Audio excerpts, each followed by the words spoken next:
everybody, this is Boogass Reviews, and today I'm going to be doing a review on the McFarlane Toys DC Multiverse Megafig Swamp Thing figure.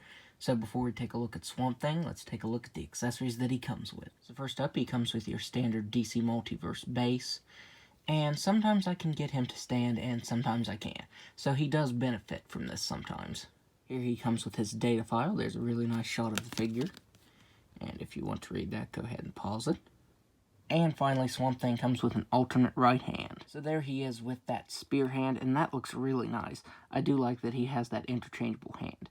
It would have been cool if he would have had two of them. That way you could have a pair for both hands, but it's still a pretty cool accessory. So now let's go ahead and take a look at the head sculpt. So taking a look at this head sculpt, McFarlane Toys did an amazing job on this. The glossy red for the eyes and the black underneath the eyes looks really good. The mouth is painted nicely. He has some really good texturing, all the vines and everything running through his head there. That looks really good. It even has some lighter green tones painted over top of it. It looks very, very nice. This whole figure is sculpted very nicely. All the texturing and everything looks really good. You can see the spines there on his back sticking out with some vines and some leaves on his back. It just looks really good. As I said, all of the details on this look really nice. He has a little bit of black right there on his crack. I'm not sure where that came from, because there's not a whole lot of black on this figure. There you can see the chest. There are some subtle tones of black right here, but there's not much.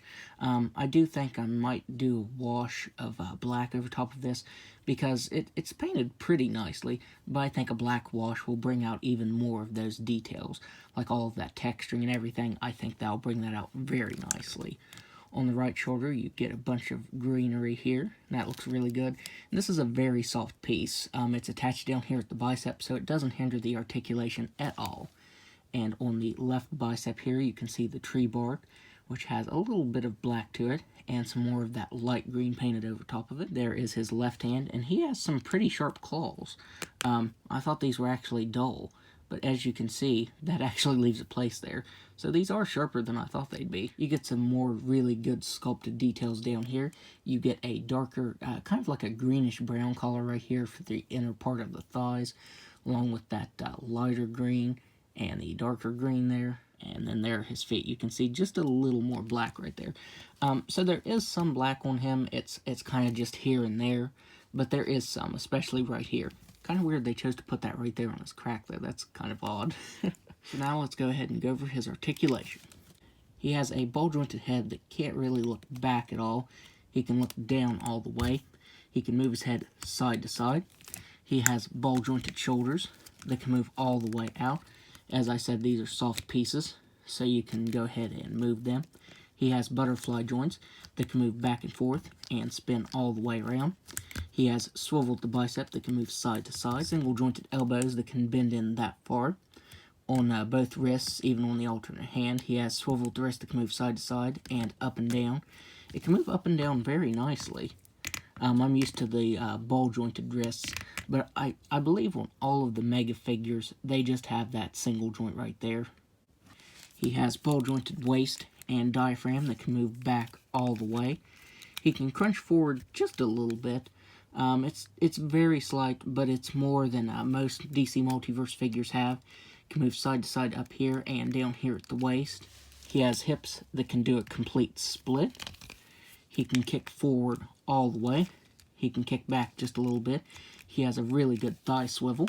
He has double jointed knees that can bend in all the way.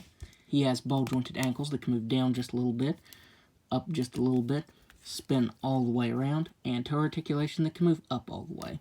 So now, let's do some size comparisons. So first up, here he is next to the Detective Comics 1000 Batman, and he towers over him. He is a Megafig in every sense of the word. He is a really, really huge figure. And finally, here he is next to Etrigan and Dr. Fate, which I believe Dr. Fate was part of the Justice League Dark, correct me if I'm wrong. But yeah, we definitely need some more Justice League Dark figures in our collection to complete the team. I think Wonder Woman, Detective Chimp, Man-Bat who's on the way, Zatanna, and Constantine, I think, are the rest of the members. So overall, I would highly, highly recommend picking Swamp Thing up, because he is one of my favorite, if not my actual favorite, DC Multiverse figure ever made. He is just sculpted really nicely. He has good articulation and the scale, you know. Like I said, he's a mega figure, so he is definitely worth every penny. There's also 2 other versions you can get, the GameStop Horn version and the Platinum one as well. So yes, definitely get any of those if you can. So that's my review. If you like this review, be sure to hit the like button and subscribe to my channel. Thanks for watching.